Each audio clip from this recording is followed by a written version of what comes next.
অমুসলিম তাদের উপাসনালয় একটার জায়গায় 50টা মূর্তি বানালেও ইসলামের কোনো বক্তব্য নাই, তারা তাদের পূজা করবে, আপত্তি নাই। কিন্তু এই দেশে তো আমরা মুসলমান বাস করি। আমরা কারা? এদেশের বৃহত্তর জনগোষ্ঠী মুসলমান।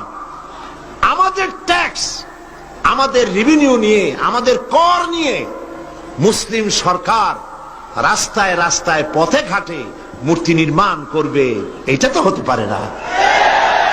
শুনেন, আবার শুনুন, ভাস্কর্যের নামে যা খুশি বানান, মূর্তি বানাবেন না।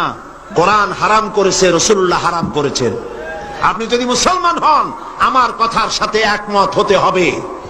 দুনিয়ার সমস্ত আলেম একমত, মুসলমানেরা মূর্তি বানাইতে পারবে না, হারাম হারাম।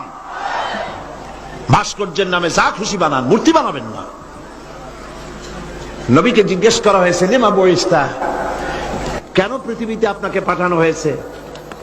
এর জবাবে হুজুর বলেছেন, বুইস্তু লিকাসরিল আসনাম, প্রেরিত হয়েছি পৃথিবীতে মূর্তি ধ্বংস করার জন্য।